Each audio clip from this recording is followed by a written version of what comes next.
Bienvenidos. My name is Kim Gokce. I'm with the Cross Keys Foundation, and I wanted to thank you for coming to the Cross Keys High School event this evening, sponsored by the Cross Keys Foundation. We have a civic forum that we're going to engage in here with elected officials. And also I'll be talking about the exhibitors that are here that you may have already met. Just a matter of logistics and safety for those. We may have some more folks streaming in from this beautiful weather or other things going on in the community. There's exits to the rear of this event on this side, on both sides, and up here if we ever had any unforeseen circumstances we needed to exit. So we're going to get moving very quickly because we want to reserve a lot of time for interaction with the community, but I would like to invite you to join Mr. Wynn here with the Cross Keys Color Guard and Cadet Corps in the pledge. If you would please rise and welcome the colors. Mr. Wynn. Please stand for the back. Please stand for the Cross Keys Color Guard.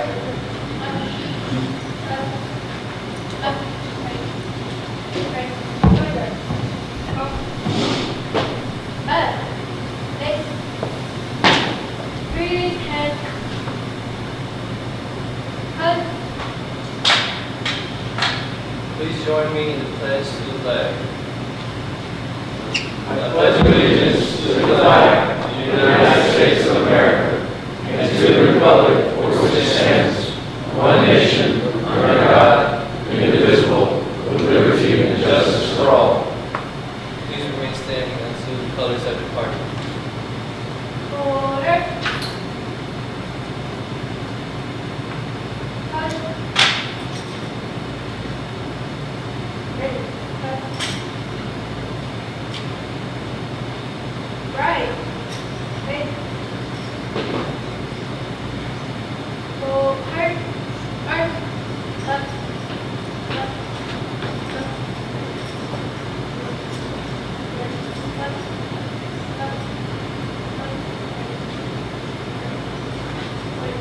Thank you. You may be seated. Thank you, Mr. Wynn. So again, welcome to Cross Keys High School. As you have seen, if you arrived and mingled a little bit, we have two segments to this evening. One is the community showcase, which is behind us here. That includes community organizations, nonprofits, and community-minded organizations that offer services in our community. Some are new and have been in the community for a year or two. Some have been here over 30 years serving the community. So I want to encourage you to interact with them. They'll be here throughout the evening, and some will be here after the event, the forum. So I encourage you to go and see them. I wanted to call them out individually and thank them. Some of these you may recognize, and some you may not, so please do seek them out. We have the YMCA of Metro Atlanta, Cowart Branch, DY. We have the Chamber of Commerce of Brookhaven. We have the Brookhaven Boys and Girls Club, just down the street. We have Athena's Warehouse. That's it, shout out for Athena's. There we go. A great mission by a great organization in our community. I encourage you to talk to them as well. The Center for Pan-Asian Community Services, or CPACS. A lot of people stumble on that one. It's a very long name. Yoten and Justin, right? Yoten and Justin are here with the Center for Pan-Asian Community Services. Thank you. The Cross Keys Sustainable Neighborhood Initiative is here as well. The City of Brookhaven, of course, is a feature this evening. They have a table set up. I encourage you to take any questions you may have about the new municipality that we live in here to the city folk at this table behind us, or here this evening with us. We also have the Hispanic Health Coalition of Georgia here. Thank you, Irma, for coming. And we have Capstone Financial Mass Mutual, which has a really, really interesting philanthropic mission with life insurance directed to tuition for children survivors in low-income families. We also have a lot of volunteers here from the school themselves. We saw the cadets. Thank you, Commander Moody and Absentia. And thank you to the class of 2013 and 14. Just 13 tonight? Okay, I thought I saw 14. So I wanted to welcome all of our volunteers here with our community groups and with the school here. This evening is as much about anything, it is as much about service and volunteerism and community engagement as anything. I'm here as president of the Cross Keys Foundation to host and help facilitate, but I'm going to be joined also by Maria Duarte, who's with Azteca Atlanta, who I'd like to introduce and have me join up here as well. Welcome her, please. Thank you for volunteering. Maria's a longtime activist and servant here at the school system in the community, and is a resident of Brookhaven currently, as well as her role with Azteca Atlanta. So thank you again. So if it wasn't clear what we're here to do, I want to take one more minute of your time, and then we'll get out of your way. We'll get out from between you and your elected officials. Mayor Davis, welcome. J. Max Davis, thank you for attending. Councilman Joe Gebbia, thank you as well. And Board of Education member Marshall Orson, thank you for joining us as well, District 2. These three gentlemen individually approached the foundation about such a discussion that we're going to have this evening, beginning this dialogue. And so the foundation's mission is to support public education in our community. And our view of public education is, I would say, 360-degree view. And so we work a lot directly supporting the classroom needs, but we also work in helping with communication and outreach to the community's stakeholders. So in that regard, Mr. Gebbia, Mr. Davis, and Mr. Orson, each individually asked to engage with our community in Cross Keys. So we think it's very important, the conversation that they've asked for, and it's a conversation. They'll have statements to make, but they want to hear from you, citizens, residents of Brookhaven, stakeholders in the Cross Keys attendance area this evening. So expect them possibly to ask you questions as much as they welcome your questions. So with that said, I think I would like to direct the microphone to our guests, let them introduce themselves, and let's get this party started. And I want to introduce it and toss it to Joe Gebbia as our District 4 councilman. Cross Keys sits in District 4. If you're not familiar with the city district, we have a map up here that'll be addressed, and the city's here to answer questions about that. But Mr. Gebbia is the representative for our district of the city, and very much so is one of the reasons for this meeting. So thank you, sir, for your interest and representation. You're quite welcome. Okay, Joe Gebbia, I'm a resident here, 4th District, and it wasn't too long ago that you saw a lot of signs with my name on it out in the street. Matter of fact, it was only 90 days ago. And I feel like an old man already in the city, I gotta tell you. A lot's happened. So what I did is, I asked with Marie's help here, I had our city clerk put together some quick information just to kind of like update you on what we've been doing from an activity standpoint. Okay, meetings. We've had 15 regular meetings, 6 work sessions, 4 public hearings, 1 town hall, for a total of 26 in the last 92 days. Motions, at last count, 220 and still counting. Resolutions, we passed 14 resolutions, a total of 21 actually, because they started in December. Ordinances, we passed 52 ordinances, a total of 96 between December and January. And trainings, we've attended a minimum of 3 mandatory trainings, which we're bound to participate in with the Georgia Municipal Association. So when somebody like myself and the other councilmen that come into this position, it's on-the-job training. None of us have really had experience of doing this before. So to ensure that you're getting the type of quality service that we should be rendering to you, the Georgia Community Association, a municipal association, mandates that we go through several training courses that teach us a lot of the things that we need to know to make sure that we're being effective in office. And it's something that I really look forward to. It's really, really good information. We're going to do this casually tonight. I might recommend people sitting in the back, come on up. Let's keep this informal. Maybe we can drop the mics and just talk to you like a neighborhood conversation. That means you, Chad. Come on up. Means you too, Jed. That's the reason why we're back. And it's appropriate, I think we're here at Cross Keys High School. This is a phenomenal school. There's a lot going on here. I'm committed to work with the folks here, with Kim and the members of the Cross Keys to really promote what this school is doing. I think it's a jewel in our neighborhood that a lot of people don't really know and or appreciate. And I think it's a goal for us to make sure that we are pushing forward with all due speed and effort to make sure that we communicate the real value this school has to the neighborhood. And I think you're going to be seeing some pretty good changes here as we go down the road. I just want to let you know I'm committed to do this. Well, that's my introduction, and I'll pass it over to the mayor.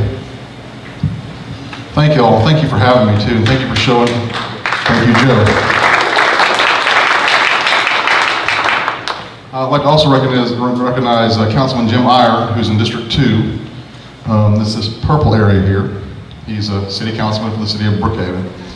Also, our city manager, Maria Garrett, is here. So she's going to leave in about 20-25 minutes. So if you have any questions specifically about the actual nuts and bolts of running the city, Maria Garrett can answer those questions. We're a professionally run city where the city manager actually runs the day-to-day operations. So she's the one that's really in charge of the city of Brookhaven. So she's an important person. If you have questions for her, please let them fly. Hope you don't mind that. I just want to say this. I recognize some folks here, some volunteers who worked with this, referendum with the city since it's been formed, and some people serving on some boards, some faces I recognize from the chamber and whatnot.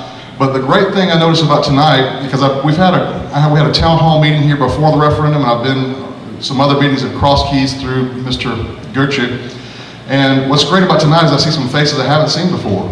And I'm excited about engaging with people who I haven't seen before, haven't necessarily known about, and I think this is a first step, like Kim mentioned. We want to engage with citizens from every part of the city of Brookhaven, from the lowest part of Beaver Highway to the top of the perimeter. We want to engage everybody, make sure everybody knows that the city of Brookhaven is for everybody. We're here to serve. We're public servants. We're here to serve everybody that lives in the city of Brookhaven. So it's important that I see people at every meeting that I haven't seen before, because that's the way we start engaged and start building our city where it works for everybody. So I'm excited about that.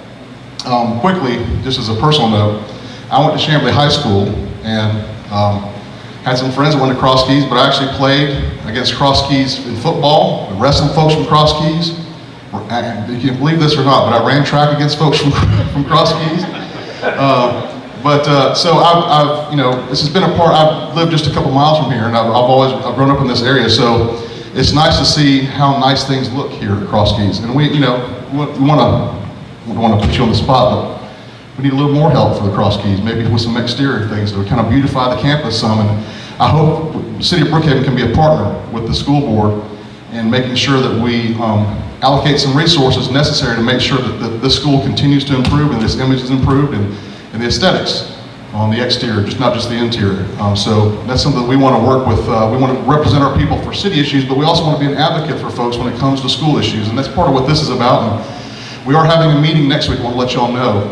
DeKalb Path Academy, which is over on Hermance, just across Peachtree. We're having a meeting with the superintendent. Michael Thurman will be there speaking, and there to speak briefly and answer any questions people may have, and you're welcome to come to that as well. And also, we'll be having our state legislator there, Mike Jacobs, and some other folks who are considering other options for schools in our area.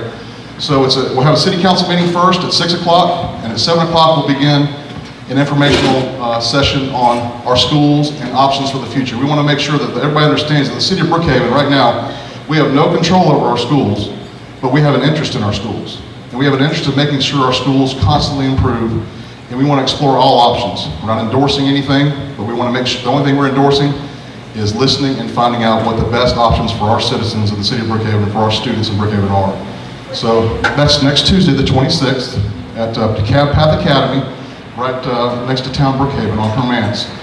It's the council meeting. I encourage anybody to come to that. If you haven't been to a city council meeting, it'd be good for folks to come and see how things actually operate, and all those motions that Joe talked about. You'll get to see some of those, and you'll see the ins and outs of how your government works on a public level. So that's at 6 o'clock, and the meeting will end at 7 o'clock. Hopefully, we'll make sure we get that agenda shortened.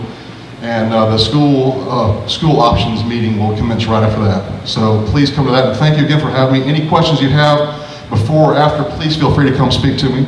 I'll stay here all night if I need to. Thank you.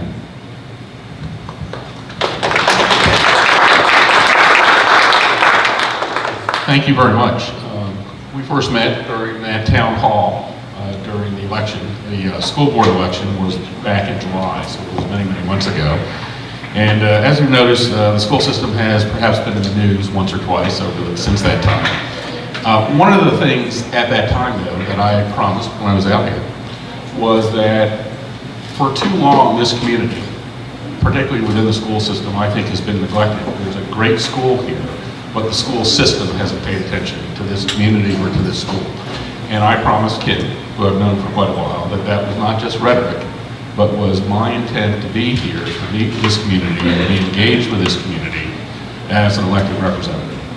And school board's a little bit different. I mean, we have an obligation. I mean, I know that your mayor would feel the same way as an elected representative, but by law, we have an obligation to our entire school system. But as the person elected from District 2, which coincides with much of your district, I want to make sure that I am really hearing you and understanding what's going on in this community, because you do have a great school here, and it is one that hasn't been given the attention that it deserves, that it needs as part of the DeKalb school system. As you know, we've been through some interesting times in the DeKalb school system. Up until a week ago, I could say I was one of the 3 new members of the school board, having been on at that point 8 weeks, and I can no longer say that because we have 6 more new members. And so, at long last, we actually have enough to have a meeting, so we haven't been able to have all the, we've had lots of meetings but no motions because we can't actually meet. So tomorrow night is our first meeting with our reconstituted school board. We know that in many of the municipalities and throughout the county, there is great concern about the school system. We hear it out of Dunwoody, we hear it from those who are thinking about a city of Lakeside, even though that's not driven by the schools. We know that an undercurrent in every part of this county is about what is going on with the school system.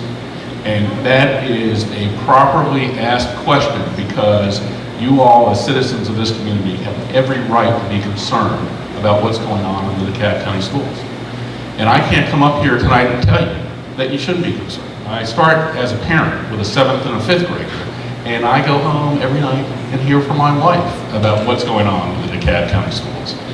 And yet every morning at 6:48, when I put my 5th grader on the school bus, I have to put him on that school bus with the confidence that we are going to make sure that things are good in this system. I also have a 7th grader, a middle schooler, and that in and of itself is a trying experience just because she's in middle school. But the fact is, we have to restore confidence in our school system. And the first thing that we did in that regard was to hire a new superintendent, who, by the way, is a good friend of your father's and thinks of him as one of his very close friends. And in fact, we were here last night meeting with the faculty. Really, it was Michael's meeting. I accompanied him, and he said, I think his comment was that your father was a Republican before it was cool to be a Republican. And but he thought very dearly of him. And somebody like Michael Thurman gives us an opportunity to both restore trust in the school system and to rebuild the school system. Because the thing about Michael is I think he is well respected regardless of what your politics are. He's a man of his word, and he is a person who gets things done. When he was the head of DFACS back in the 1990s, an agency that was really broken at the time, he reformed that agency to ensure that the welfare of children was its real driving mission, as it should be. And as a labor commissioner for 12 years in Georgia, 2 of those terms under which there was a Republican governor and he was a Democrat, he demonstrated the ability to build a broad coalition to support a common goal. So we know in DeKalb, there's a lot we have to do. We have to restore confidence. We have to rebuild morale. And we, most importantly, have to ensure that children in every school in the school system are getting great results. We get them at Cross Keys, but we're not getting them throughout all of DeKalb County. And the difference between a school system and a municipality or a county is we only have one mission. You have to deal with your roads and your public safety and whatever else. We have one mission, one responsibility, which is about educating children. And if we come short in that responsibility, then we are not doing our job. What I can say with the appointment by the governor of the 6 new board members is that I am optimistic. I mean, you have to be after what we've gone through, quite frankly. But I'm truly optimistic. I think we have a strong superintendent, and we have a strong board that I believe will come together very quickly to focus on results for children. And in doing so, one of the things we have to do, and I was just over in Tucker at a meeting with faculty like we had here last night, is that we have to rethink how we do things in DeKalb County. We have to understand that every school is different, and what we're going to do with those schools is different in order to get to the right outcomes. That if we look at everything as having exactly the same identity, that we'll fall short. It's a recipe for mediocrity rather than customizing what we're doing to ensure that we meet the needs of the communities. We also have to push autonomy and authority down from the central office, which is not only too big, but I think too distant from those who we serve, which are the children of these communities. So we are determined to make sure that happens. And I think, and it was one of the things that I said here at this forum, is that we also have to have an engaged view of who our partners are. I think there's been a tendency for a school system to think that its only partner was the county government. And quite frankly, it hasn't done a very good job, but our partners are also the city governments and the places in which you live.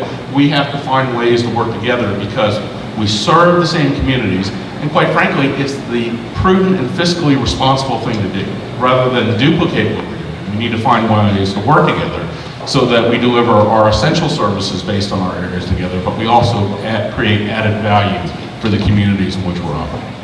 So I'm here, like these gentlemen, to answer your questions, to explore how we can work together. What I promise you is this is only the first meeting. The last thing I want is somebody in elected office to keep showing up, but I am committed to doing it. It's not just a promise I made to Kim, but to this entire community, because we need to make sure that everyone in DeKalb is engaged in not only restoring full accreditation to our school system, which we will do.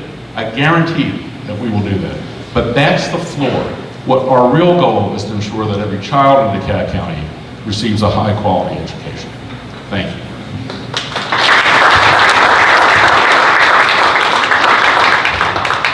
Thank you 3 gentlemen so much. And before we move forward, we want to also acknowledge 2 other community partners who are present. We have the Friends of Briarwood Park represented here tonight. And we also have the Latin American Association present here as well with Saul Bundes. And we have to acknowledge a young lady who's working very hard back here to interpret simultaneously what's going on to some parents who are here present. Maria Garcia, who's also a graduate of Cross Keys High School. So please be mindful when you're speaking. Try to speak at a good pace so she can continue interpreting. And we also want to take a moment to acknowledge any principals or educators who are present tonight. Will you raise your hand? I just want to call them out individually because I see 2. I know we have faculty here, but I want to acknowledge Miss Melanie Pierce from Woodward Elementary. Thank you. And Miss Trudy Cunningham from Sequoia Middle. And 2 of our stars. And thank you and your educators for the amazing job you do in our district. So we've advertised this as a civic forum. We've been civil, we've been civic. Now it's time to do forum. Are you ready, guys? You guys ready to go in the forum? Okay. So we do want it to be very personal and informal, so Maria and I are going to circulate to you as you have questions by show of hands. We have some questions that have been If you submitted. want, I can stand in the back and... Yeah, absolutely. We're going to do this informal. In fact, I'm going to ask these gentlemen's permission to refer to them as Joe, J, Max, and Marshall, if that's okay? Okay, thank you. So these gentlemen are here for your questions. We're going to ask for your questions live here, and Maria or I will take those questions via mic, and we'll have them respond. And let's get this started. Who's going to go first? I know you CK guys came with questions. I see this gentleman. Yeah. Gentlemen, do we have a tree ordinance in place yet? Can you use the microphone? Yes. It might help folks listening. The question was, do we have a tree ordinance in effect in Brookhaven? Just your name and your neighborhood. Wiley O'Connor, Brookhaven Right. Fields. If we had brought that one over, yes, we have. We do have a tree ordinance. Who's responsible for administering it? That'd be code enforcement. You want to answer? Okay. Something happened on Star Drive this week. They cut down a couple of trees that need to be cut down. Right. Let me answer the first question. When the City of Brookhaven was incorporated, there were a number of ordinances, in fact, all of the ordinances that were in place at the time of incorporation that DeKalb County had on their books. Those ordinances were transferred over to the city by charter so that there would not be a lapse in coverage from one county to a municipality. What the city's been working on is going back through each of those ordinances and recodifying them to better address the expectations and deliverable services within each of those ordinances by way of input from the mayor and council. So we are working on that, and yes, we do have a tree ordinance, and yes, we're going to go back through and we're going to address it as it better fits the requirements of Brookhaven. The property that you mentioned, we're very aware of it. In fact, I've directed code compliance to address that. We will find out what's happened. We don't believe, and in fact, I found no record of any permit to allow the complete removal of all the trees. The department that is responsible for that, where we house our arborist, is in the Community Development Department. So any land disturbance plans that come through that show any tree removal and tree replacement, they are on those plans. We don't have any information that was submitted to the city, and I can assure you that we are addressing it, and I do appreciate that it was brought to our attention by the community. You all can be so helpful to us because we can't be every place, every time, and everywhere. So when you see activity occurring and you're not really sure about it, please send that in to us at the city, brookhavenga.gov, and we will address it immediately. And if it comes to me, I'll make sure that it goes to the proper department, and you'll be copied on that, as well as the respective council member from the district. Thank you, yes. Can I make a quick note? Thank you, Maria. We have to use the microphones because we're streaming live, and so the cameras can't pick up the audio. So if you have a question, please raise your hand and then speak into the microphone. Thank you. Thank you, Maria. So how about another question? If not, I'll go to the questions we had submitted. There's Chad Bowles there in the Oh, sorry. red tie. Hey, Chad, before you start, just one follow-up comment to that is C-Click Fix, which is an app for the phone. If you see anything going on, it's a great way to report it to the city, whether it be a code violation, a pothole that needs to be fixed, any kind of problem, we get it immediately, and we'll have a 24-hour turnaround on our response. Isn't there a link to that on our website to download it? Yeah, you can go to the brookhavenga.gov website. Is that right? And you can follow the link to the C-Click Fix. So problems like potholes or trees or other issues you see that you might need, code issues where you live or a complex you see, you can go to that, take a picture of it, it downloads the location, and goes right to the appropriate department. You are our eyes and ears out there, so we really do appreciate it, and we will respond. And how do you spell C-Click Fix? SEECLICK FIX. That's right. Just like it sounds. And C-Click Fix. I would just want to give a big personal endorsement to that service. Is anyone else in the room? It's a beautiful thing. I'm such a nerd. I walked around our community with the phone, and my wife can confess it was sort of a fun outing for us. I encourage everyone to use it for everything from sidewalks to signage. Drainage. High visibility signage has already been replaced in our community. How many people had to drive around the hole that was in the road over here, right by North Druid Hills? North Lake Valley Way. I'm sorry, yeah. And, well, we repaired it, and after we repaired it, we stood there, and cars were still going around. So it's safe. You can drive on it now.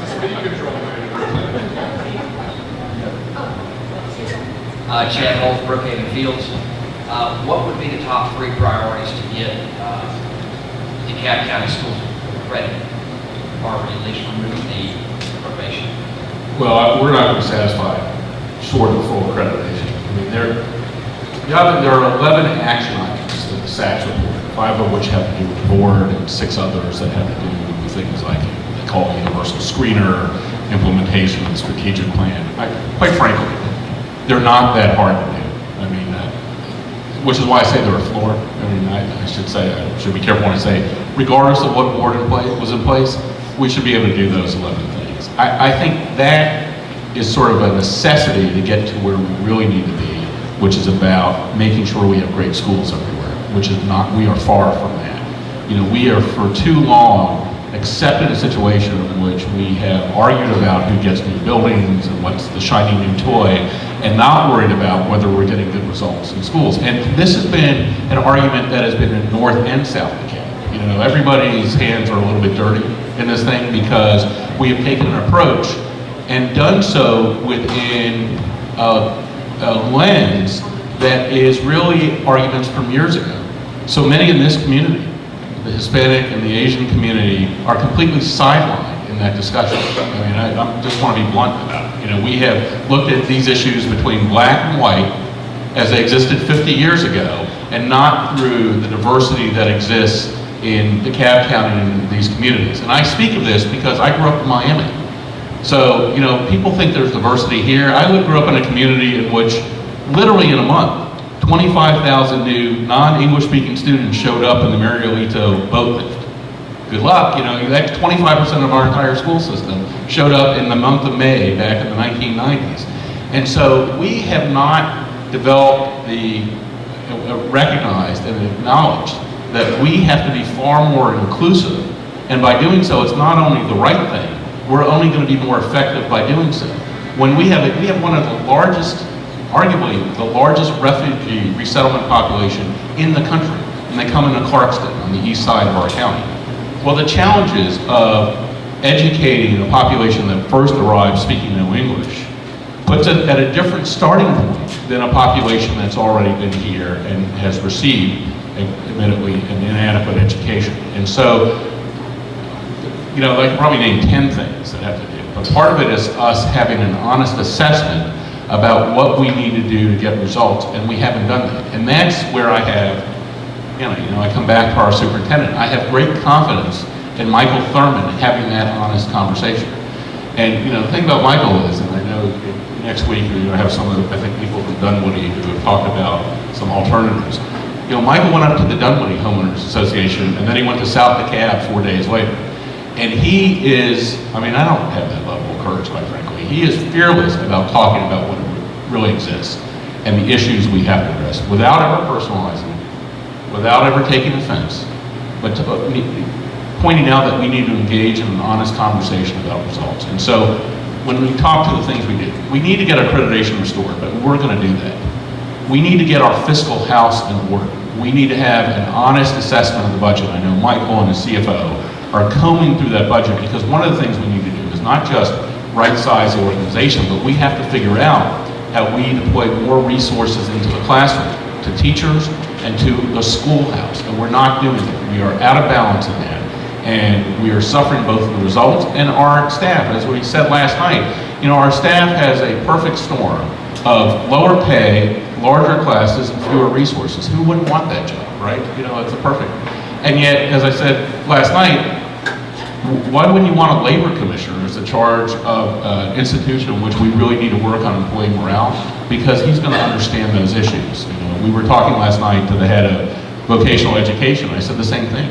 Wouldn't you want a labor commissioner? You'll understand the value of vocational ed. So accreditation, our fiscal house in order, and then really placing our focus on what we define, what are the definitions of academic success and how do we get there?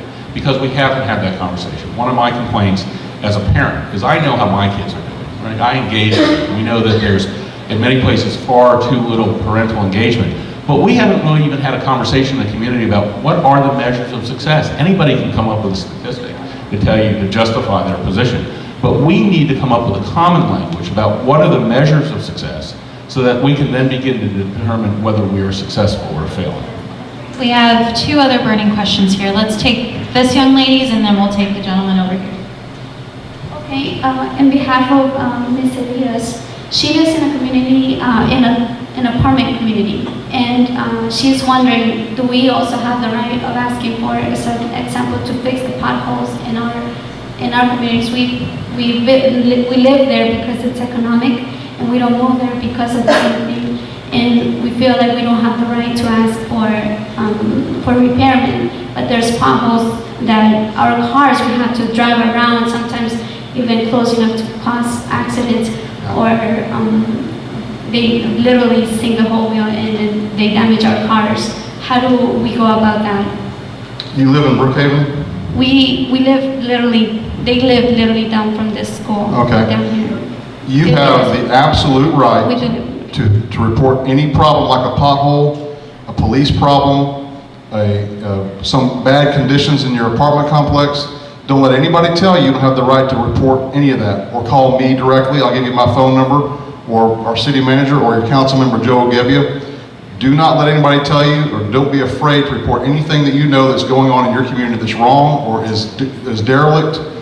We will absolutely respond to you, and you have no reason to think you have no right. You have the absolute right. You live in the city of Brookhaven. So absolutely, please do. And we have members of our staff that speak Spanish.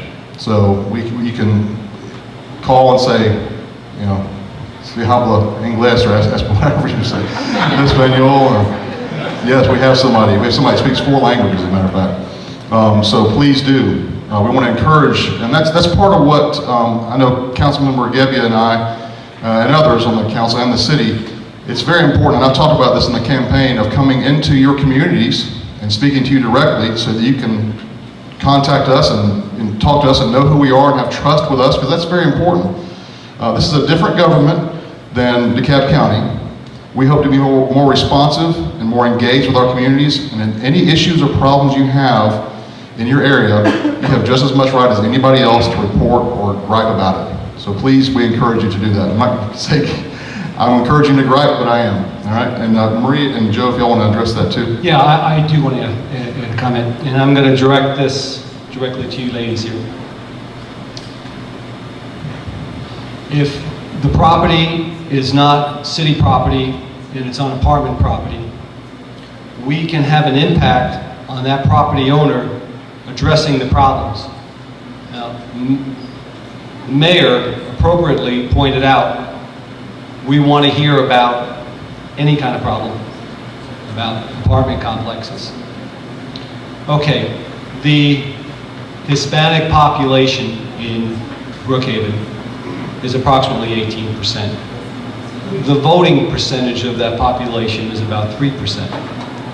So there's not a proportional representation when it comes to how you vote or how you voice your opinion to government.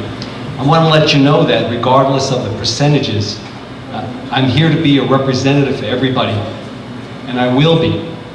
And I encourage you to contact me directly or through the city, my website. I have cards I'll be happy to give out to you. But we want to hear the problems, because what we're dealing with is life and safety. That's our charter as a government. Our duty is to ensure that life and safety issues are addressed, whether it be conditions in the apartment, interior, exterior, whether it be roads that can cause damage, especially if you're transporting children. We want to hear this. Are they satisfied with the answer? Okay, there's another woman that Myra's interpreting for that has a question, so, but first we're going to go to your question. Okay, go ahead, and then to you, and then we'll go to the reporter. The gentleman yielded, very gentlemanly. Yes. Thank you so much. Gracias.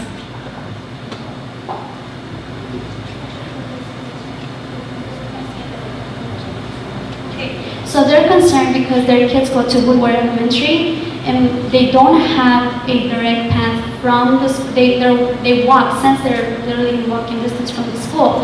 Their kids walk, but then when it's rainy or when it's really bad weather, there's parts that get really, really muddy, and nobody has addressed on maybe creating a sidewalk just for the kids to be able to walk home, not only because it's safer if they do have sidewalks, and they might, if right now they slip and they get home and they're like covered in mud, or just because it is safer.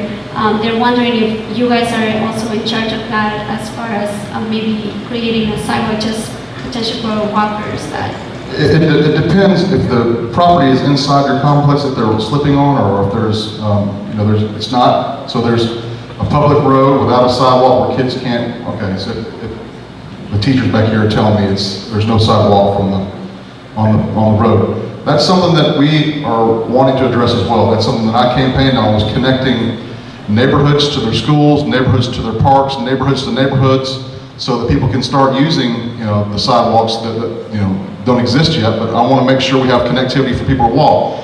That's an issue we are wanting to deal with, and we're going to deal with. It might not be this year, but hopefully next year we'll start addressing crucial areas where there are life safety issues like that. And having children trying to walk to school from their complex and not having a sidewalk that's usable, or no sidewalk at all, is a very important problem. We need to hear about that. So when we identify those problems, you're going to help us identify them. So we need to hear from you, just like you said.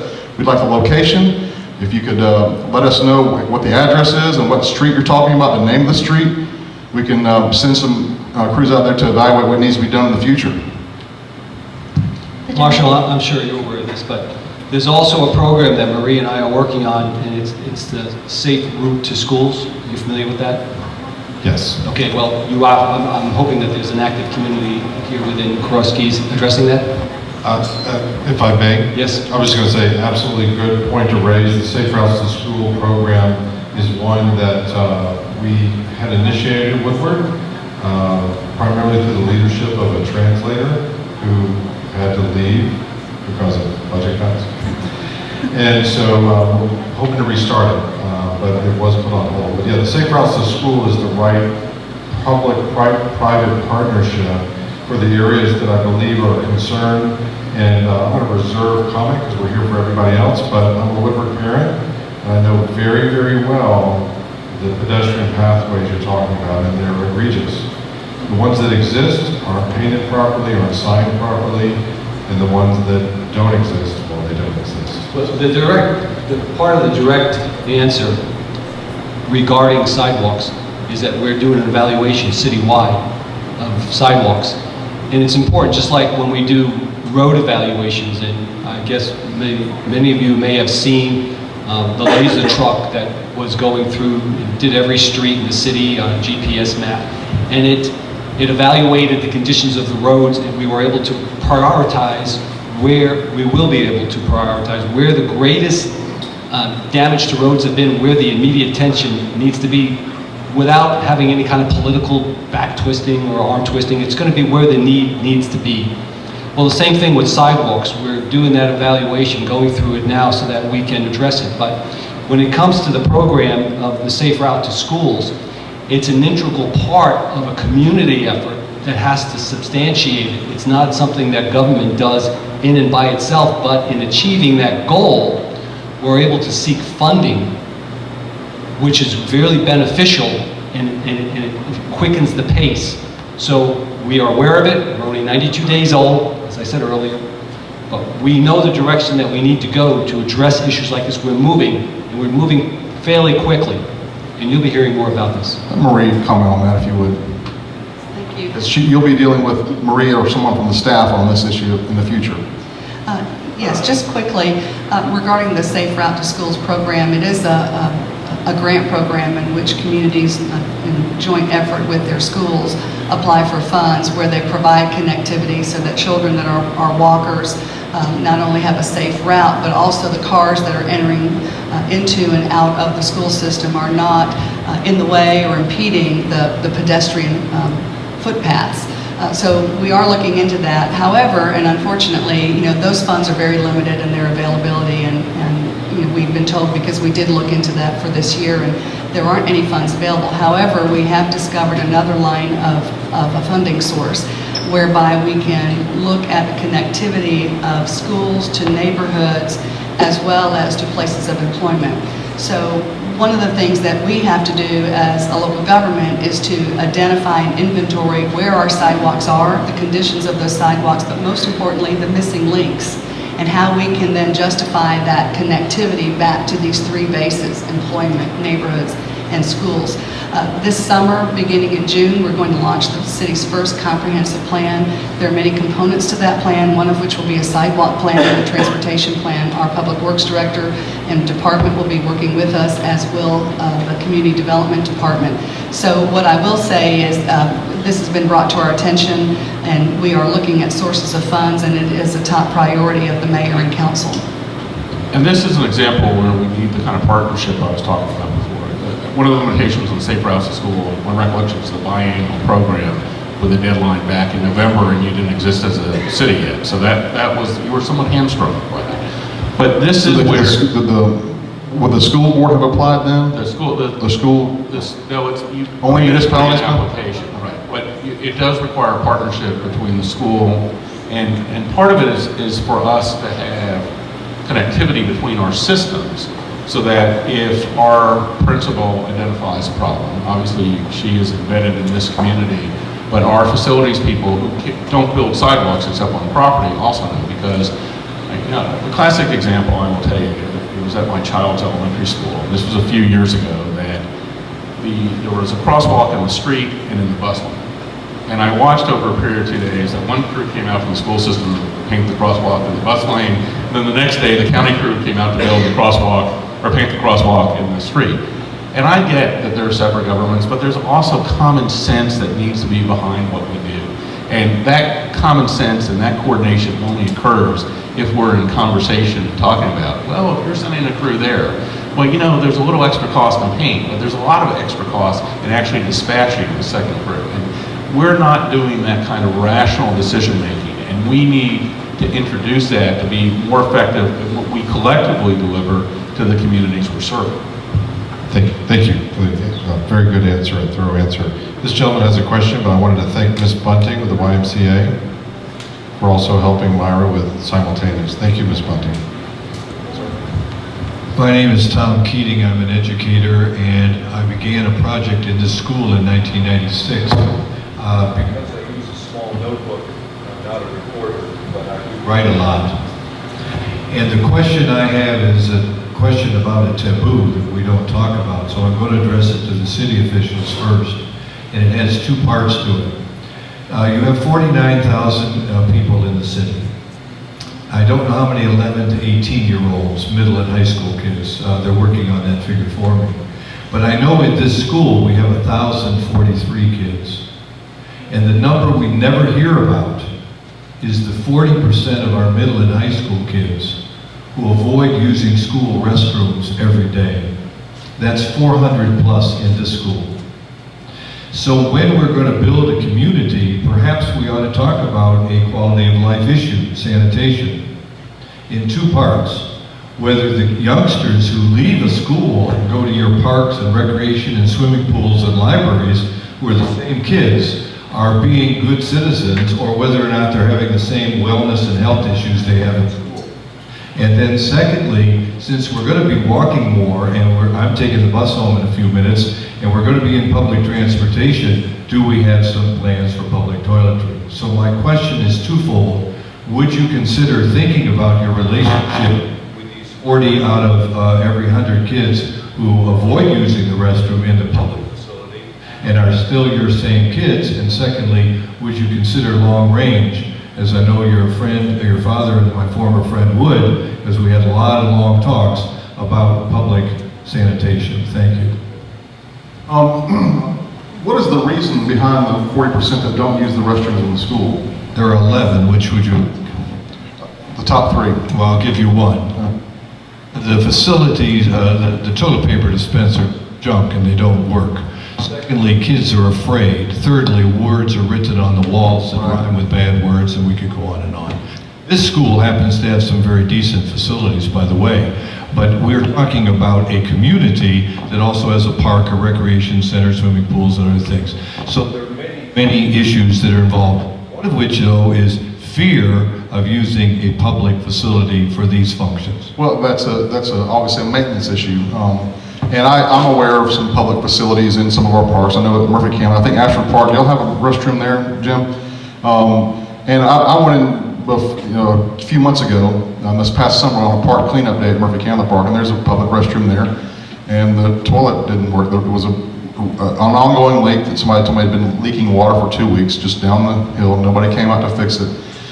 That's unacceptable, and that's a big priority for me, is making sure that our facilities are maintained properly so that people can use them. Why have them and why spend the money on them if you're not going to maintain them?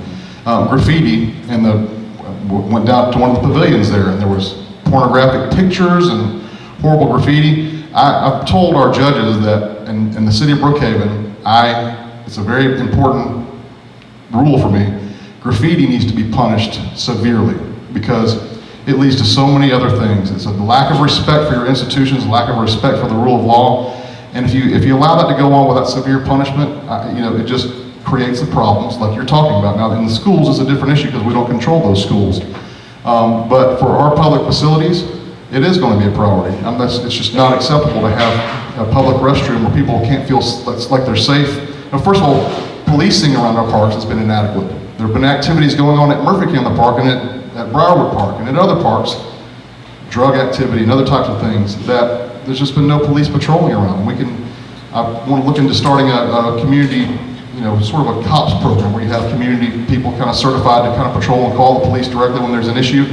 But that's something that's going to be a priority for me once we get control of our parks and other public facilities, absolutely. So I appreciate you bringing that up. That's something I didn't know about the schools, but it's a big issue, obviously.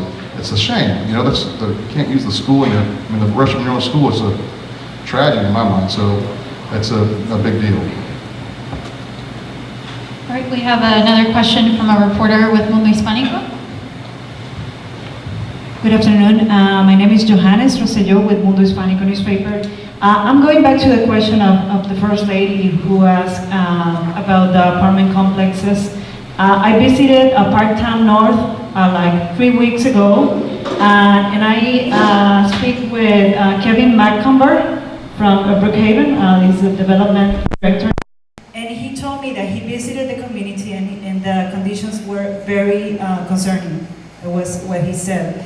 And I want to ask you, what are the steps that these residents must take if they are living in these conditions and they go to their administrators of the complex and they do nothing to fix the problem? What they can do, what are the steps that they can take, and what is the telephone number to call to ask for help? 404-637-0500. That's the number to the city. And I could go on about that issue Parktown North. I've visited Parktown North. We know some things have been going on, but I think... Could you repeat the number again? 404-637. Do you want to say it in Spanish? He's writing it I'm, other people don't have a translator, maybe you could.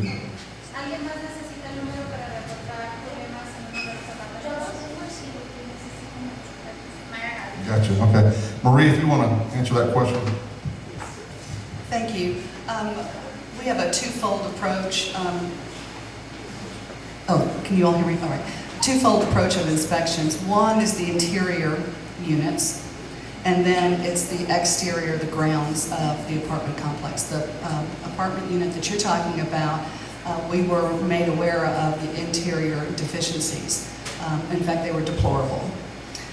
When that was made aware to us, in fact, the family invited us in. We have no authority to just go into the complex and knock on a door and ask to come in. We can't do it in single-family homes, we can't do it in apartment complexes, we can't do it in condominiums, we just can't do it. Now, if we're invited in, we certainly can make an inspection, especially if a family is concerned about what they have. I want to take a step back on how the city is requiring, however, the landlords and the owners of multifamily developments to make sure that the interior units do meet the building codes and the life safety codes.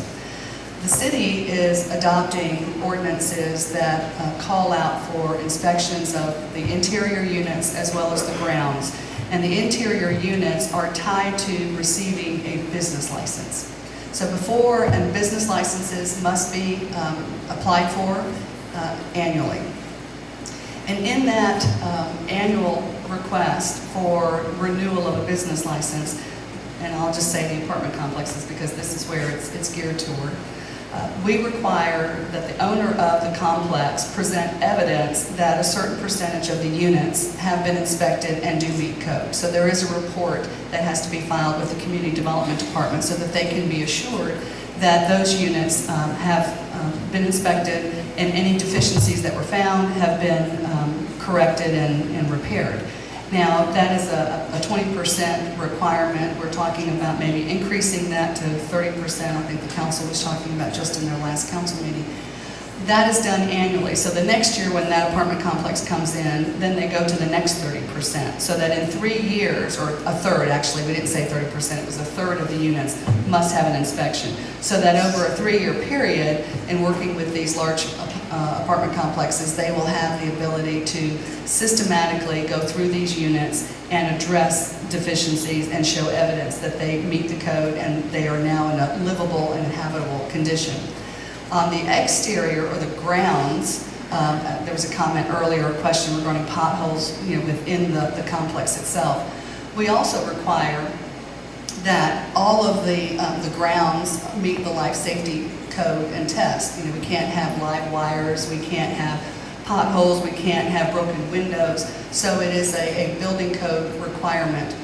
Now, because we have 72 complexes in the city, and we do have a limitation of funds and a limitation of personnel, I'm working with the mayor and council to address accelerating that inspection. Right now, we're looking at 1 inspection of an apartment complex a month.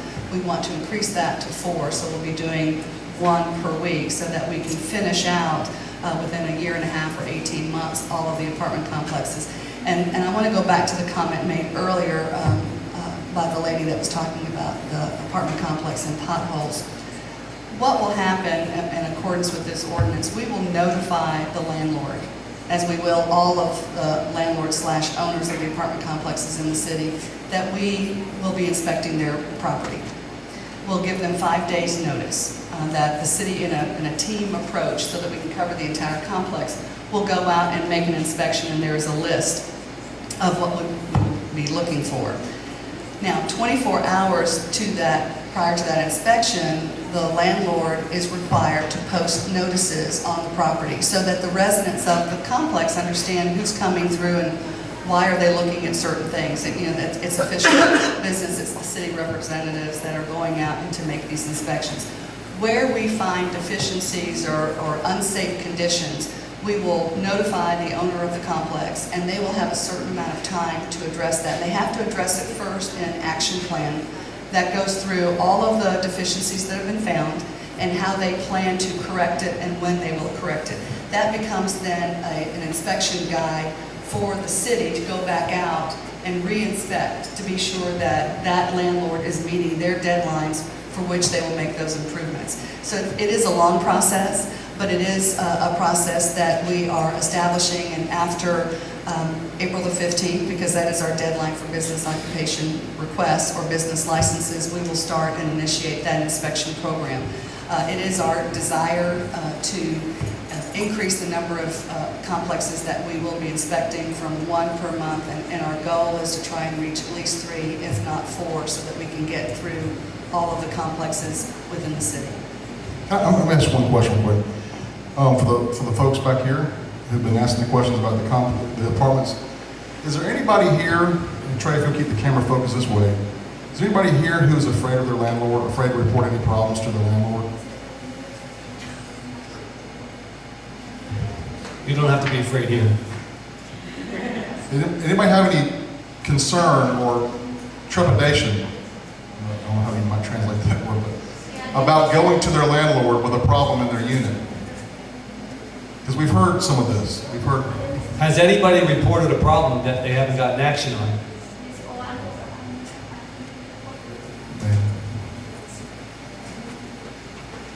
Yes, or? Yes. Okay. So, Okay, I actually have pictures of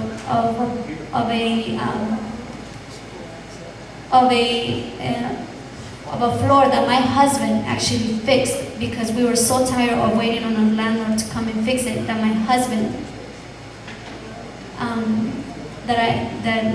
fixed it, because we were tired of waiting on our landlord to go and fix it.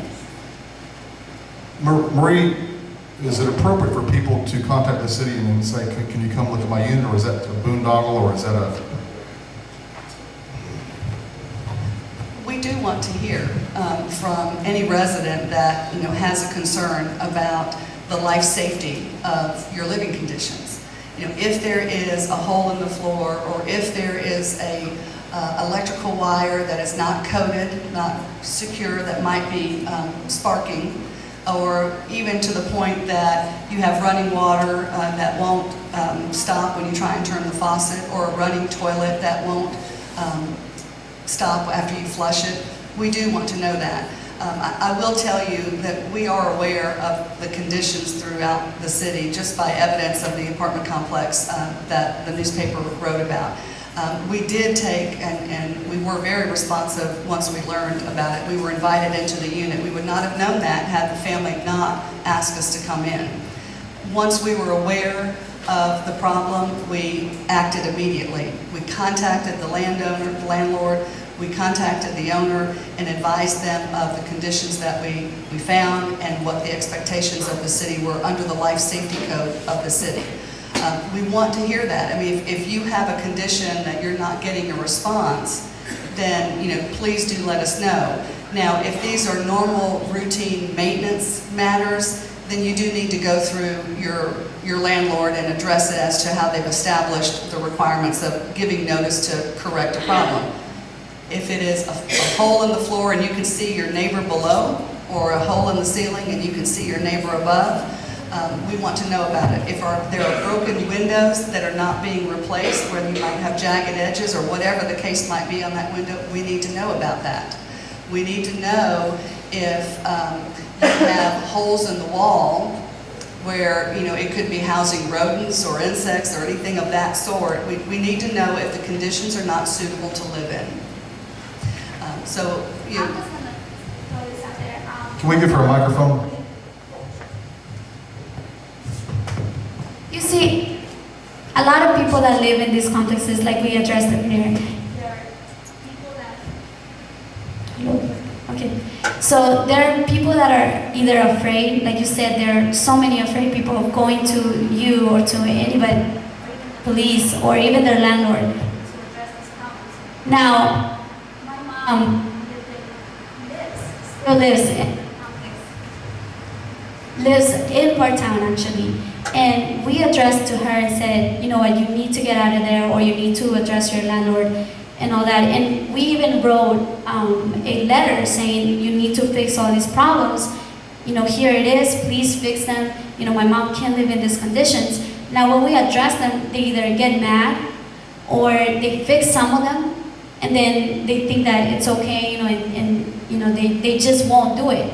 And they know that it's okay because they can get away with it. And the problem is, I called one of the numbers to complain about the potholes also, and nothing was done. And like the lady at my side, she said, when she complained about the school and not having a sidewalk that connected directly to Northwood Valley to the school, she said, well, we addressed it before. A bunch of parents signed papers and we have addressed it, and nothing has been done. So was we this hear... before the city? We've been in operation since late December? They have, I think obviously they expect something to be done as quickly, and I believe it's been addressed, and I think it's being addressed. I told her to be patient and to see if something happens, and I hope that something does. But she said, we always complain to somebody, and nothing. It seems like nothing, gets done. We're going to change that. That's what this city is about, is making sure that we serve our citizens. So that problem you're experiencing is something that makes me upset. And I don't know if it doesn't sound like you called the city yet. You might have called DeKalb County or some other authority first. We're new, and we're going to have some teething issues, but we're doing a lot of things the right way. And we encourage anybody to address. And if you don't, like I said, I give you my phone number. If you don't get response, give me a call. Yes, and they want to thank you for being here. One of them is about to leave. And she's thank you for listening to us, and we hope that something does get done this time. Well, thank you for coming. Good. Thank you very much for the question. We have a couple of comments. I see Joe's rising to maybe address this, but please go ahead. Absolutely, we have time. This young lady right here. Yes. Yes, anyway. Jonas? This is for you. I'm sorry to interrupt you. I'll just be a minute. Because of what happened, in the report that you were referring to, that apartment ended up being condemned. You know. Okay, so the owner of the apartment complex flew down from Ohio and met with us last week because it's a serious issue. And he was very, very cooperative. We sat down at the meeting, and as it was just expressed, we explained to him what the codes were for the city of Brookhaven, what our expectations were. Their response was that they were going to take our codes, they were going to go through the apartment complex, anything that needed to be upgraded or repaired, they were going to address it. And the comment made to me that I appreciated the most was they wanted to make this a complex that Brookhaven would be proud of.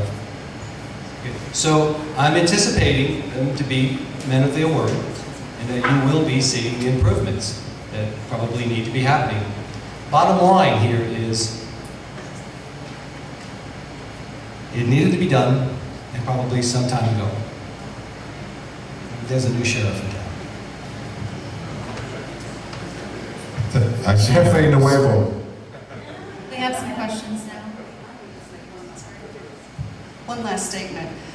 The city is 92 days old, and we're moving as fast as we can. But I will tell you this: with this ordinance, this is of supreme importance to the mayor and council.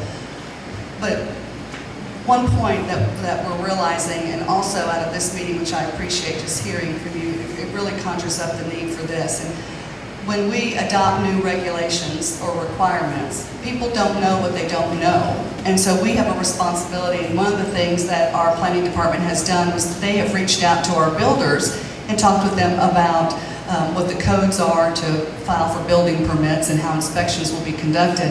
What I can see what we need to do is, once the council finalizes this adoption of this ordinance, because we're still working out the policies on how we conduct these inspections, I will advise and inform the Community Development Department that they'll have a meeting with all the landlords of the 72 complexes in the city and advise them what the requirements are, what the expectations are, what's going to happen if they don't comply, and that we are, working through district meetings of the council members, and we'll bring this up at the town hall meeting that the mayor will host here in the next few months to make sure that citizens know that we are informing the landlords and the owners of what the requirements are, and we want you to let us know, if you see any activity or lack of activity, so that we can respond to that. But it's our job to be sure that we get those rules out to the landlords so they know what's expected. Because frankly, before the incorporation of Brookhaven, DeKalb County is a very large county, and it's hard to address all of this because there are 72 complexes just inside the city limits of Brookhaven, and I would think there's probably 4 times that amount countywide. So, they did try and address this, but we've got these complexes in the city, and we'll address it in this manner and make sure that those that manage your apartment complexes understand what the rules are. Yeah, if you want to, not appoint, but designate someone in your complex to come talk to us at the city, we can do that. Maria, maybe you could help facilitate that. We want to, we know there's some, we don't know each other yet, really. And so we have to build trust, right?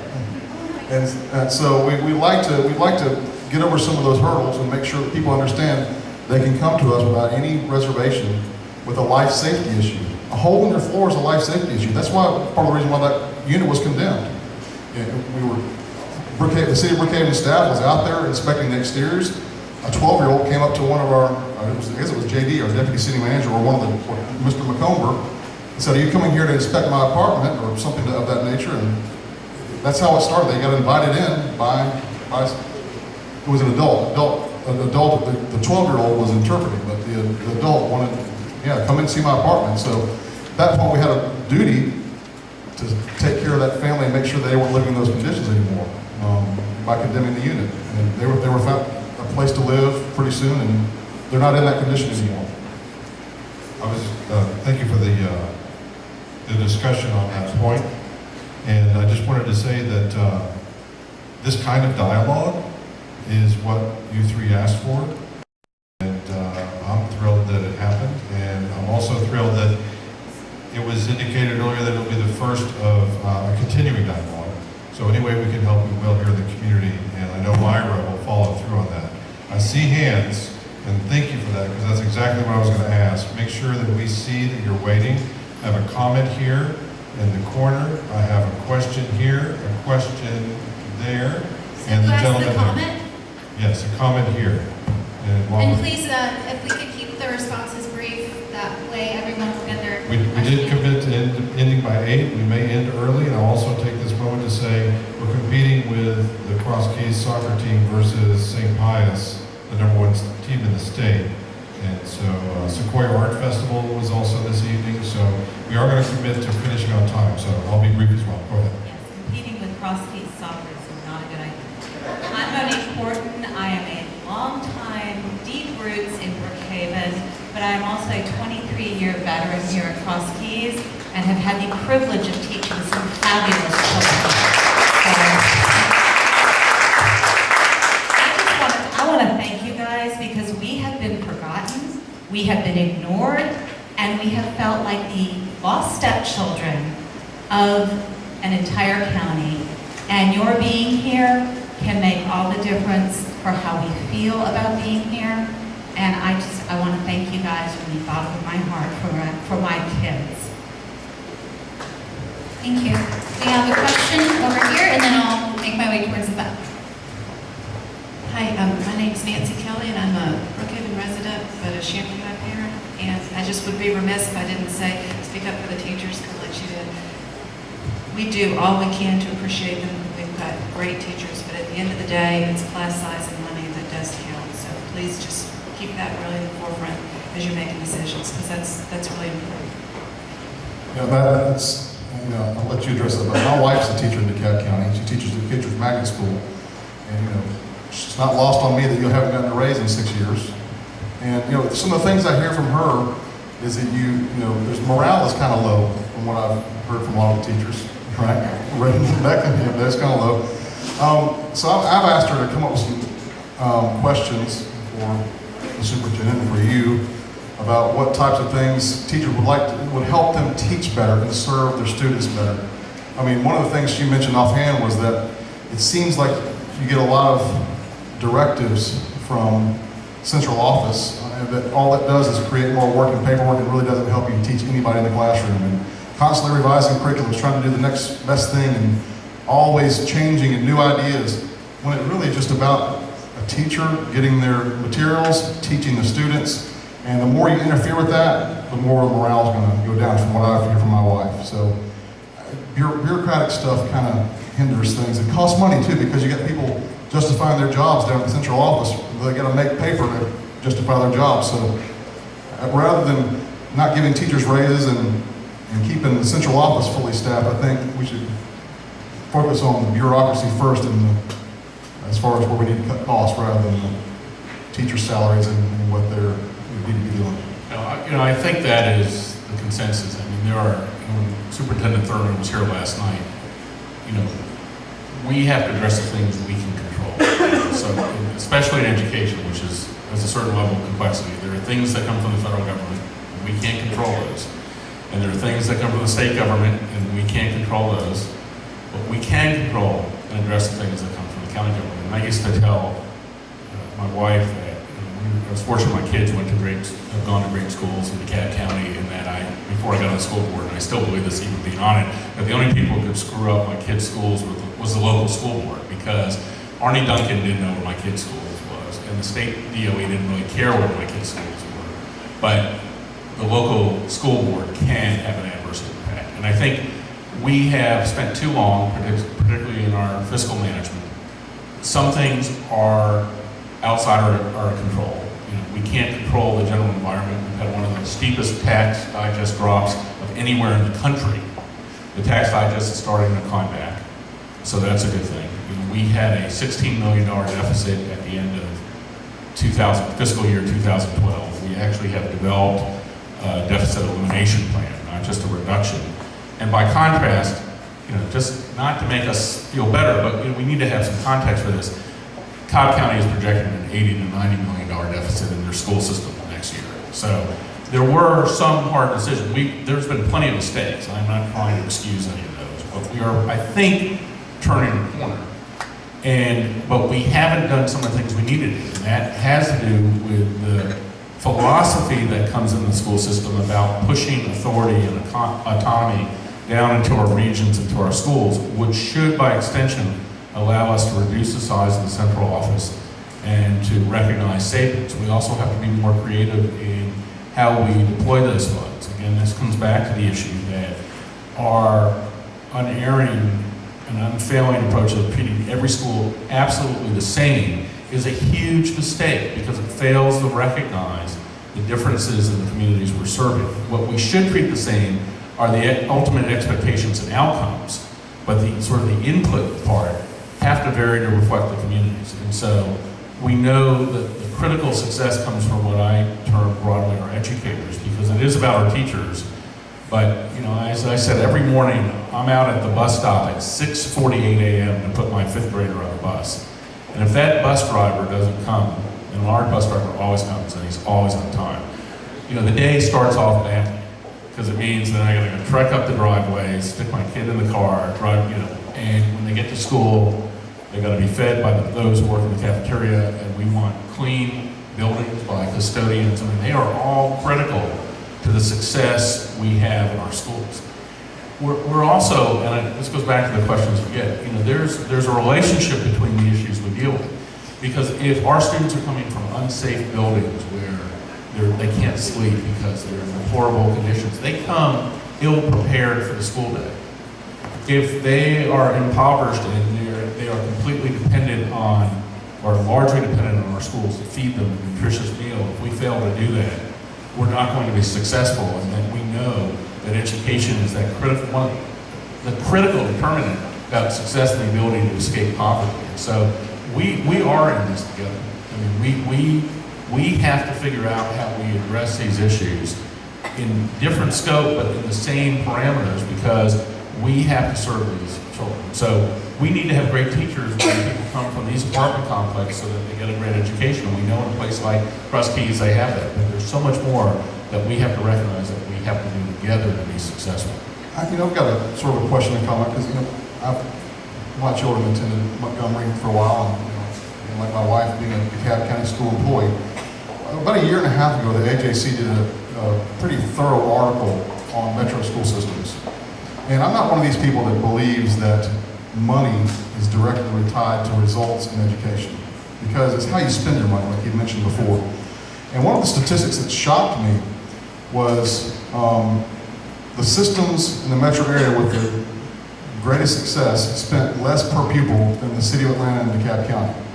And where that comes from, I believe, because they showed this as well, that Gwinnett County, which is the most diverse school system in the state, they have more diversity than any other school system, from what I hear. Their ratio of administrator to teacher was 12-1, which means they have 12 teachers for one administrator. In DeKalb County, it was 7-1. And so Gwinnett spent less, had less bureaucracy, and DeKalb had spent more, and had more bureaucracy. So, that's the kind of the issue I think that we need to be looking at. I mean, I think it's a very fair, analysis. In Atlanta and DeKalb, you can sort of twin in a way to recognize. I had I was Joe Martin's campaign manager in 2010. Needless to say, that was not a good year for Democrats in Georgia. But Joe is very well respected. Again, he's sort of like Michael across the political spectrum. He is one of the experts on public education. And he would say to me, the problem with a place like DeKalb and Atlanta is they are systems in which the schools exist to serve the central office.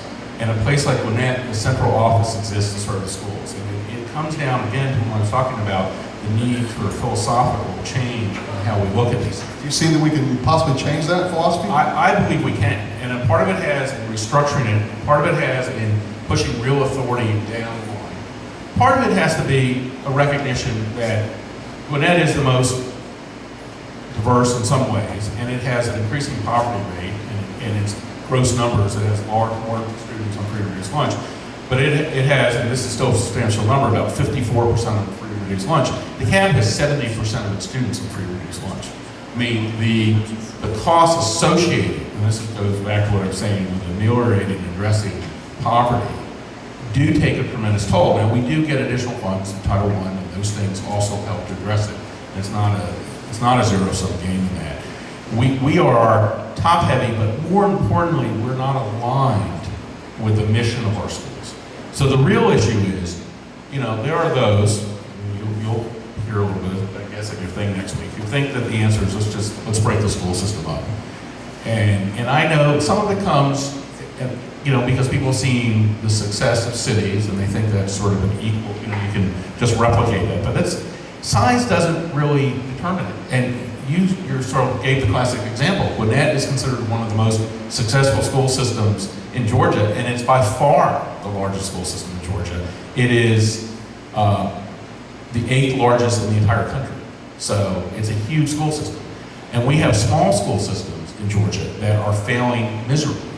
And some of it is driven by poor management and poor decisions. Some of it's, if you're in South Georgia, in a rural county in which you have no tax base, money makes a difference because you are completely dependent on the state, which has cut its funds to local school systems by billions of dollars over the last 10 years. And we, you know, again, money doesn't solve everything. We have to spend money smartly when we take tremendous hits. And we also know that there's a formula in Georgia that people tend to think we write a check and send it to Gwinnett, but there is something called the equalization formula in funding, and we have a net outgo of multiple millions of dollars, and Gwinnett is the beneficiary based on their own tax digest. And it isn't, again, it's not as if some people portray it as we're sending a check to Gwinnett County. It has to do with a very complicated funding formula. But there are things that we need to do on the DeKalb side to make ourselves more efficient and push more resources to the school. And we're also operating in an external environment that also has to improve if we're going to have long-term success. We have 2 more questions here in the back. We only have a little over 20 minutes, so let's be mindful of our questions and responses. My name is Norma Payton Gibson. I just retired from being the Department Chair for Health and Physical Education. And my question is on the renovation of the school.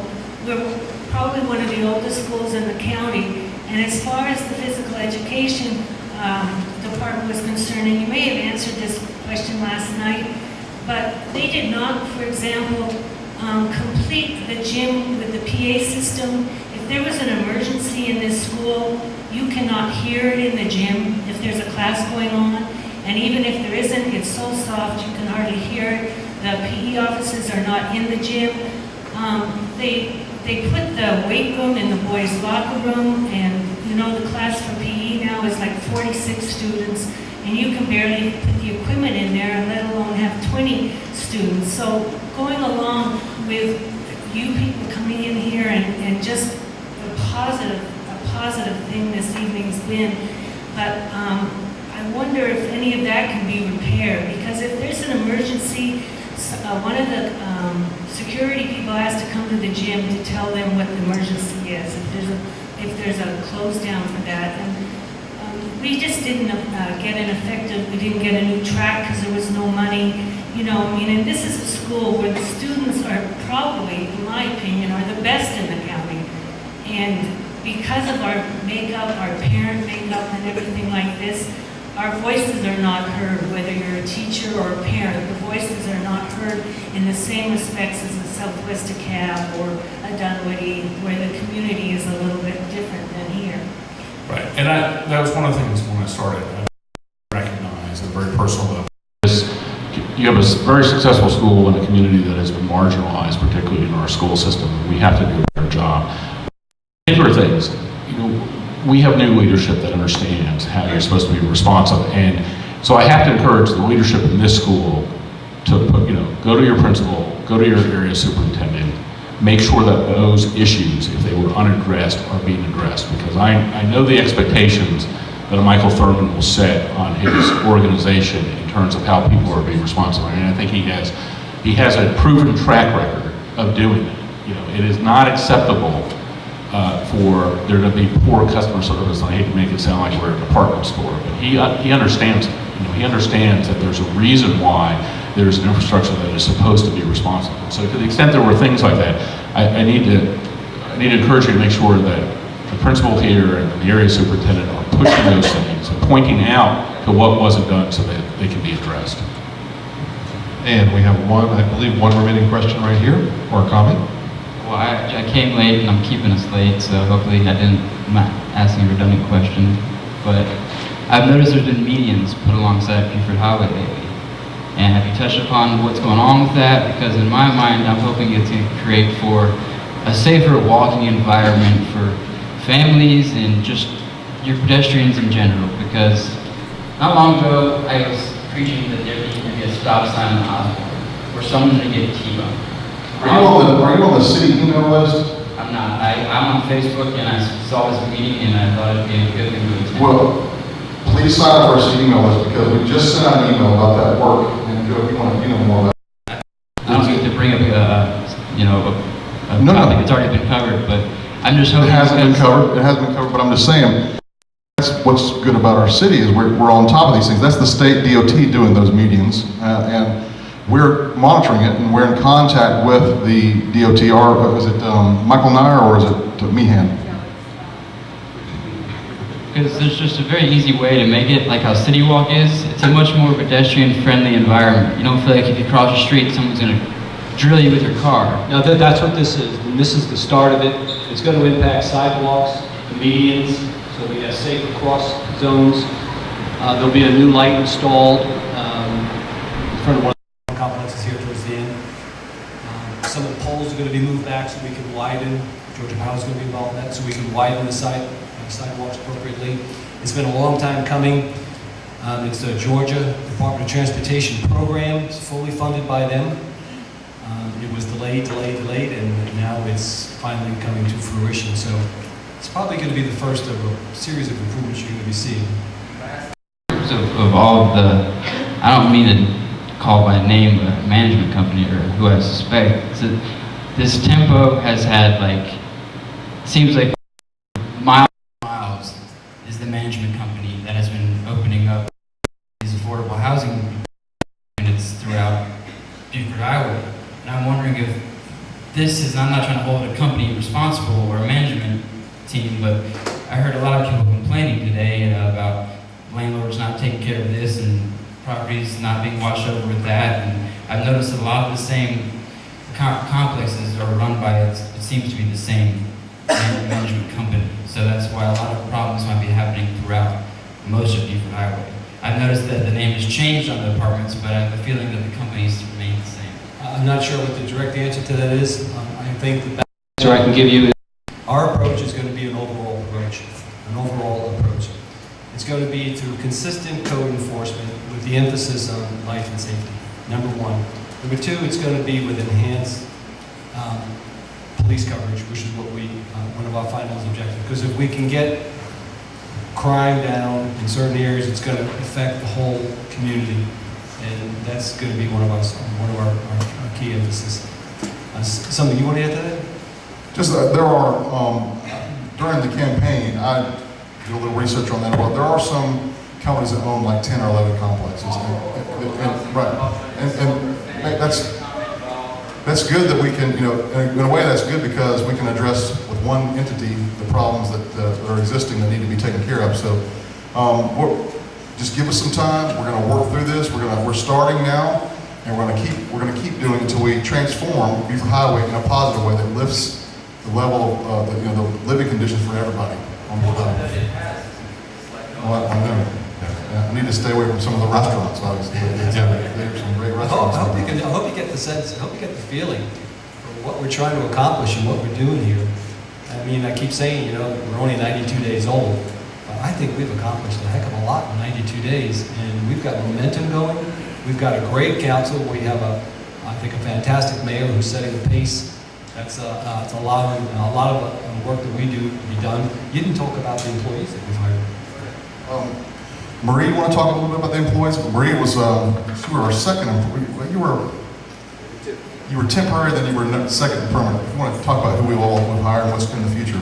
Yes, just very quickly, next week, starting Monday, we have our Community Development Director coming on board. Her name is Susan Cannon. Following later in the Will you explain what community development does for folks? Yes, community development is a large department that has a lot of responsibility, primarily dealing with rezonings or variances. They are the planning arm of the city where they develop, in accord with the mayor and council, a comprehensive plan. They also perform the building inspections for the city, code compliance. The arborist is housed in there. All land disturbance permits that are requested of the city go through first the Community Development Department. So Susan will be in charge and responsible for that department and will be managing the contract of the vendors that are performing those services for us.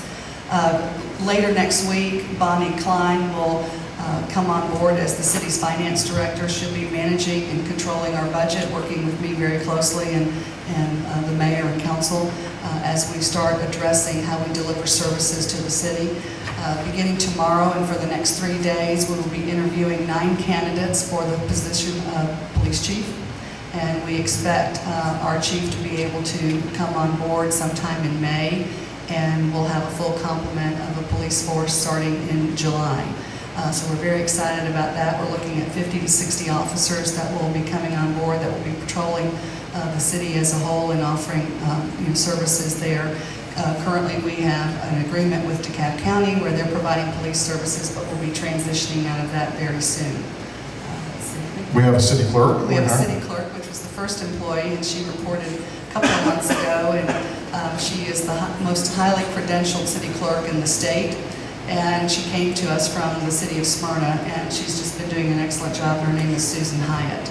And so we have, the finance department also, if you want to start a new business in Brookhaven, or you need a permit for a race, you'd be going to the finance department, is that correct? Well, if you have a special event, you'll go to community development, but if you're looking at business licenses or you have questions about your tax bill, whereby the city tax versus the county tax, you'll go to the finance department. They can answer those questions for you. If you have questions regarding the city's budget and particular revenue streams or expenditures, that department is responsible to manage those funds and can answer all your questions regarding that. And we have a public works department. There's no, it's a contractor that provides those services, but those will be who you'd be contacting or interacting with about filling the potholes and possible sidewalks and things of that nature. Traffic calming. Traffic calming.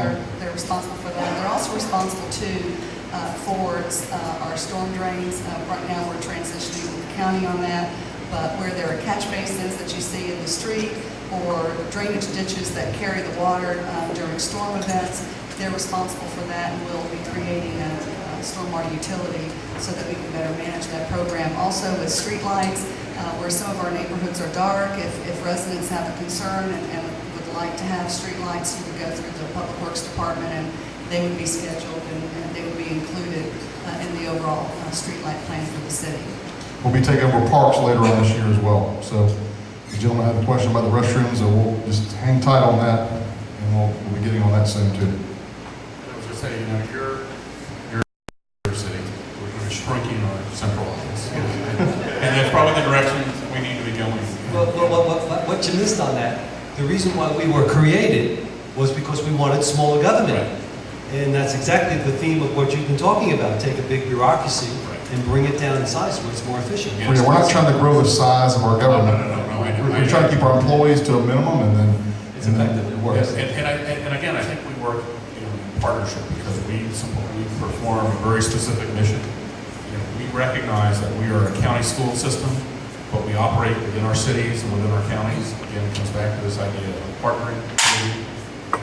We are trying to right-size our organization because there are things that, particularly in education, make sense that are services provided by a central office, but then decisions that are made at the local school and in the regions. What I want to say out of this thing is, please be optimistic. I think we are turning a corner, that this is not just about rhetoric, but as a superintendent would tell you when it comes to the school system, he would not ask you to trust him. He would ask you to judge him by what he does, because he knows that there has been a lack of trust. Same way that people felt about the county government. But we are in a position, I think, to do great things, and by doing so, to also support what's going on in the cities that are partners in the school system.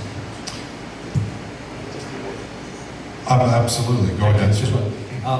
Just a closing comment on what Marie was talking about, and Mayor Davis.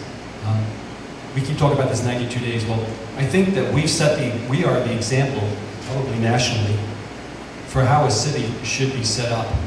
So things really are moving well. We're very, very efficient in our public-private format and how we're doing this. And we're tweaking the system from what the former cities were to make it even better. Okay, I have a housekeeping request. Can you raise your hand if you're a resident of the city of Brookhaven? Okay, here's a question, and this is concerning sanitation. You know that we're at a fixed fee for 2 solid waste pickups, 1 recyclable and 1 yard waste per week. And then they'll also do the white trash, which are your refrigerators and your mattresses, etc. That's about to go from $365 up to $410. $265 to $305. If you want to keep 2 pickups of solid waste a week, or it will maintain itself at $265 for only 1 pickup a week on solid waste, also 1 for recyclables and 1 for yard waste. So by raise of hand, how many people want to pay a higher price to maintain 2 pickups a week? Wow, I don't even need to ask my other question. Come on, somebody's got to say it. There's always one. So how many prefer to stay at 265 with one going down to 1 pickup? 1 pickup. Okay. Well, that answers the question. For us, at least here in District 4, I'm not surprised. District 4 has spoken. I expected that. Jim, do you have anything to say or any comments? Or you sure? Okay, all right. Can I? This is not official. We're just exploring this. I really want to make that clear. But as a public servant, our job is to make sure that we get the highest quality service at the best possible price. So we've set out and investigated alternate sources for sanitation pickup. And it's pretty interesting, the information that's coming back from a costing standpoint, quality of service. And we're considering possibly going into a test mode in a small community under controlled conditions that we can monitor what's going on so we don't expose the whole city. Because it is excellent service we get from DeKalb County right now. I mean, if there's one thing I've learned during the campaign, the people love the DeKalb County sanitation people. I wish that they do a good job. They do a good job. I understand that. But if we can get a better, the criteria in going out and do the inquiry was higher level of service at a lower price. So you're going to be hearing hopefully more about this. And I think you can go to the website and vote in the poll. Can you still do that? Do we know? All right, you can go to our website and vote in the what you want garbage service poll. Now, that's what you really want. You better go there and vote, because I don't think the poll is showing what the sentiment is of this. So don't be a silent majority. That's not going to benefit you. Yeah, you and I discussed that. It's a great discussion. It affects basically every household. So, gentlemen, those sounded like very close to closing comments. We're down under 7 minutes or so. I would just take a privilege here to thank you, all 3 of you, for participating today, and I'll do some logistics and wrap up. Hold your applause for these people. They've earned it.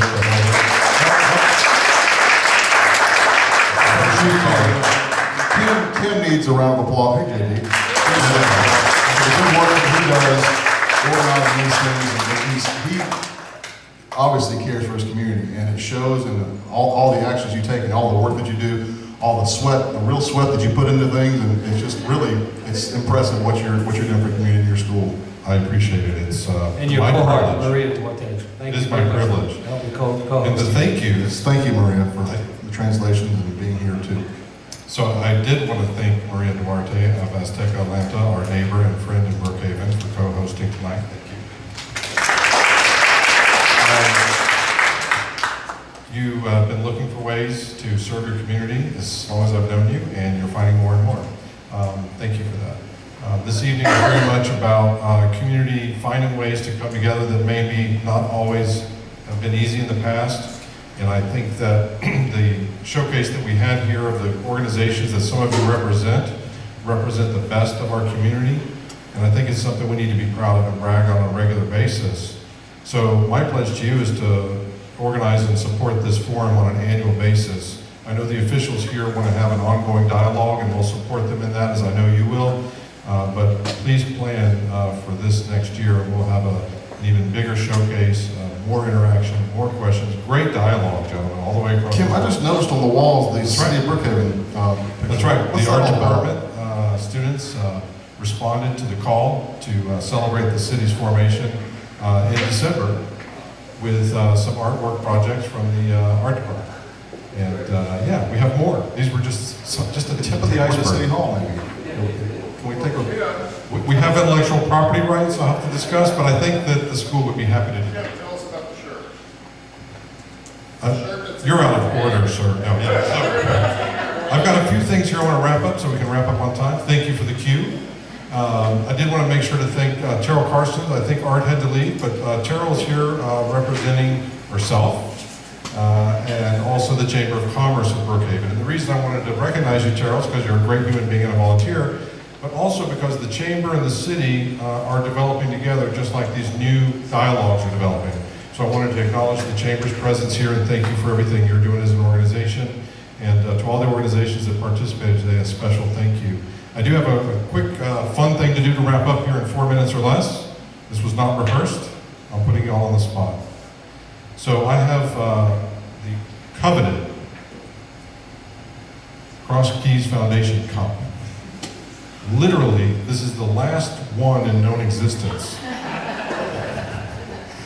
I like to say, here it is right there. Want us to wrestle for it? What do you want to do? We're going to do a quick, and I mean rapid fire, shout out, game show format, Q&A about Cross Keys.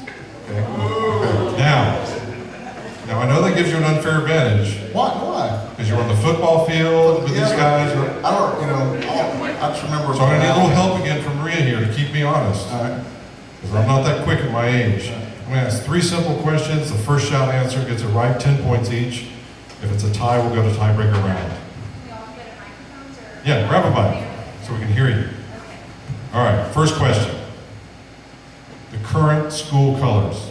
Green and gold. 10 points for the mayor. Oh, it's right there. It's right there. It used to be red and silver. We're just warming you up. Get a handicap for being colorblind? This is a historical question, not a vision test.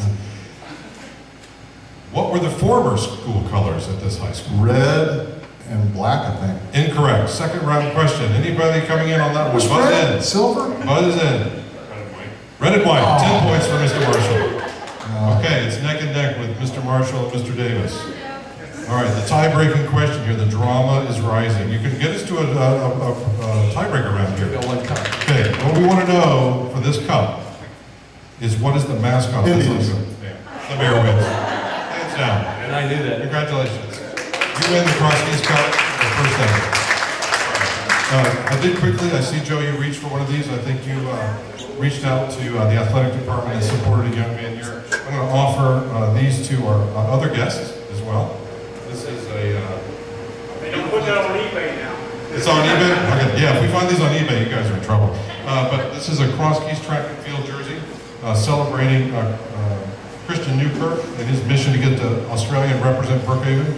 He's been recruited to participate in international running events. Thank you. For you, gentlemen. Thank you for participating. All right. No, it's my pleasure. I appreciate that. So we are going to finish on time. So once again, thank you, especially for attending, all of you. And does anyone have this? I don't want to know the score. When we set this up and I found out we were at the same night as St. Pius, the #1 soccer team in the state. CK's over at St. Pius tonight, the #6 ranked team in the state. I told the students, text me updates. If it's good news, I've heard nothing.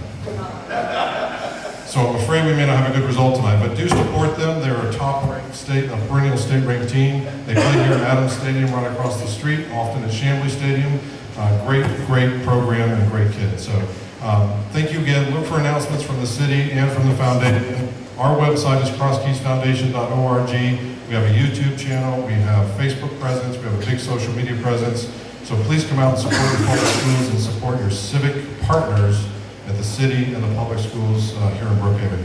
So again, gentlemen, thank you so much for your time this evening, and have a wonderful evening. Enjoy this beautiful evening. Thank you.